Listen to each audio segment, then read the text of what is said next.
This is a creepypasta I wrote called It's about a boy who goes insane and creepy shit happens. I hope you enjoy. So sit down, shut the fuck and enjoy this shit. It was really too late in the night when he noticed what time it was. He was bursting out hysterically laughing at one of PewDiePie's YouTube videos. He looked around and thought about his place. Must be really late, he thought. However, he paid no attention to it because he went to bed late every night. While slowly crawling into bed, the now young boy took his time falling asleep. The lamp was also out. He just lay in bed looking at the dark ceiling, dark room. He took in everything he could. After satisfying his nightly curiosity, the boy suddenly woke up very fast. It was the next morning. The boy headed straight to the shower until something caught his attention. A small noise began to ring through the hallway. He looked around for a small while. The boy looked up at the ceiling this time. There was nothing again. The noise stopped, and he continued on with his day. He no longer thought anything of it. The boy did find the noise interesting, though. He wouldn't deny this either. The boy came down the stairs, still a little wet from his shower. "Hello, son," the unnamed woman said to her unnamed son from across the room. "Morning, mother. It's a very nice day." I woke up to sunshine, and the rays appeared through the window in the shower. "That's nice, son," she said, too busy to fully answer him. "What are you doing, mother?" He was very annoyed that every morning his mother hogs the empty kitchen and doesn't say anything to him. She did say hello. It's just that she's always too busy with her school and work to deal with things in her private life.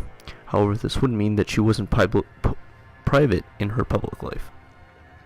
He was most pissed about the fact that she was such a strange person. She would not even name her own son. She even changed her own name to Lily N.A., not applicable. He was raging mad. "Mother, why don't you ever answer me?" Her mother did not respond. His mother did not respond. He furiously slammed the door shut after grabbing milk out of the refrigerator. The boy came through the front window slower than usual. He kept looking behind his shoulder. He could have sworn there was something behind him at school. There was no telling who or what could have been lurking behind him at his own residence. He confirmed that this was nothing behind him, but he didn't trust the reflection in the window as he entered. "Shit, what the fuck was that?"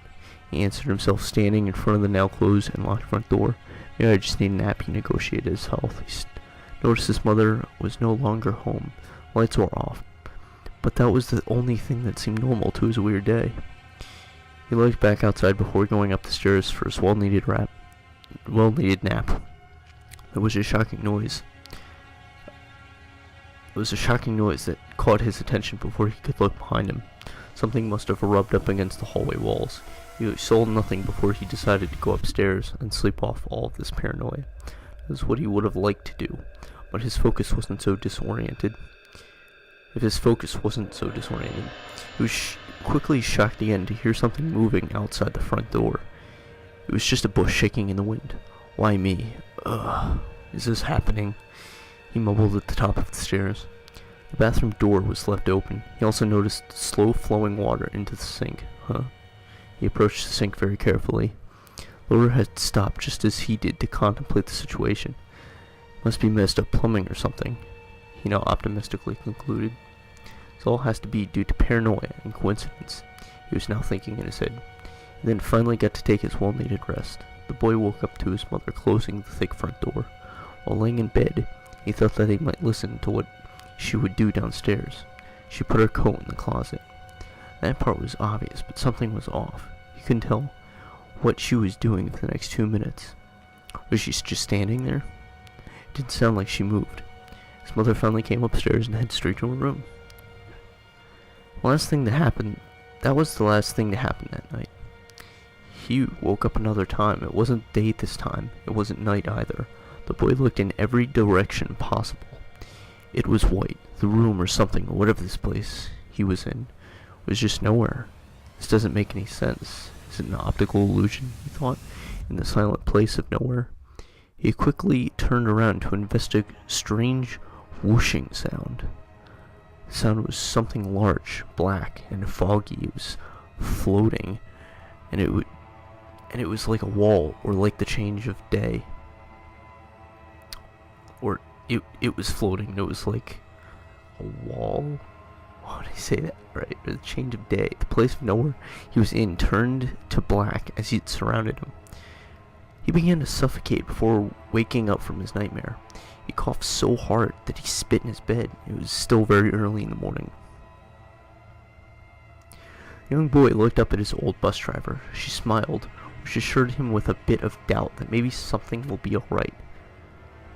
This day.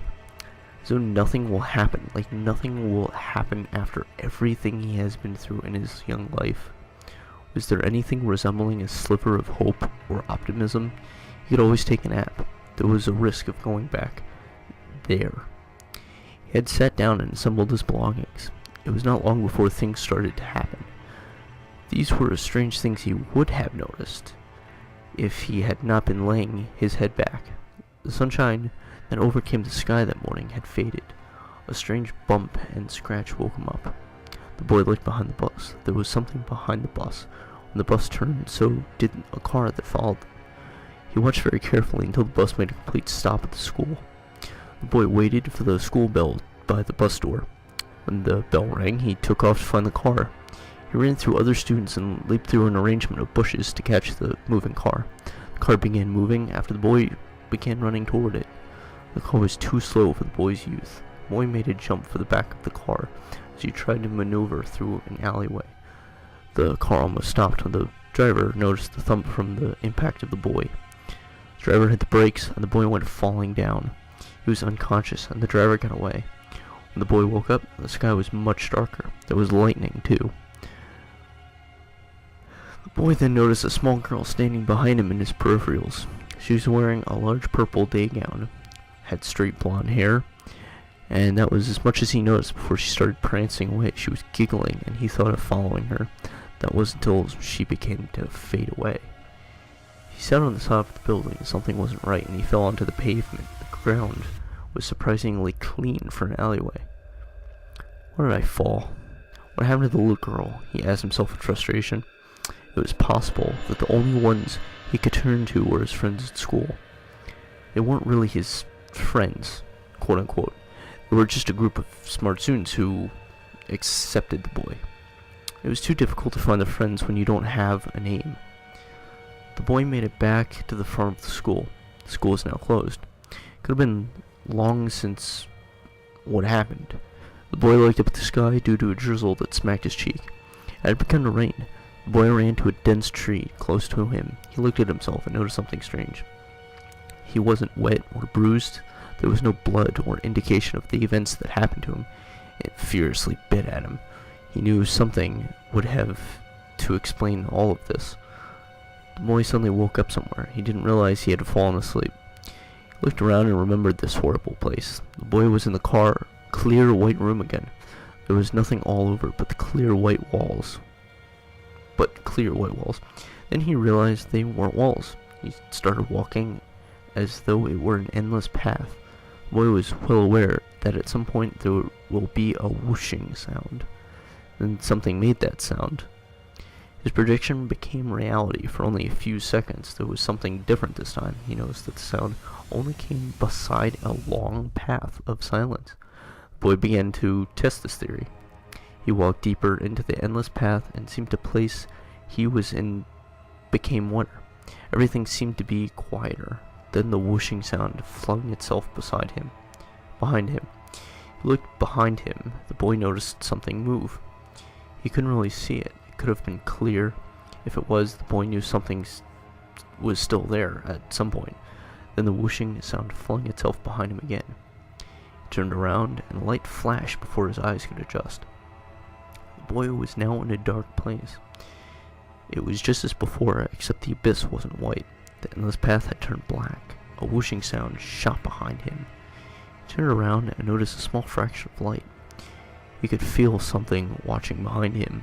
The boy walked around in circles for what seemed like an hour. There was nothing in this darkness. He felt something amused by his frustration. He knew something was around him. He was watching him struggle. The boy was so confused and angry for his life. The boy is fed up with his struggles. He became more uneasy from the thing watching him. He pounded the ground and screamed.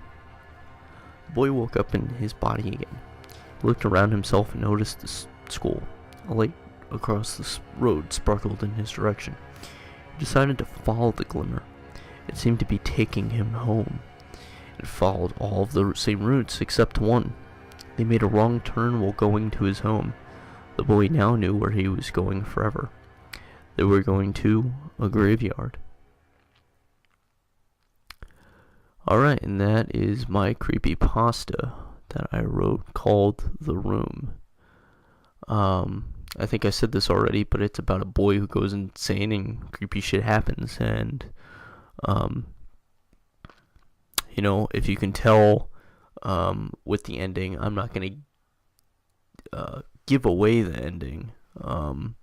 You could probably tell through the story. I'm going to post this in the description at some point. It's on my iPad, so I'll have to transfer it over at some point. But you guys will be able to watch it whenever I or read this whenever I'm able to do that. So if you did not get a clear understanding of what happened in this creepypasta, you can just wait, and I'll post it probably within the next few days.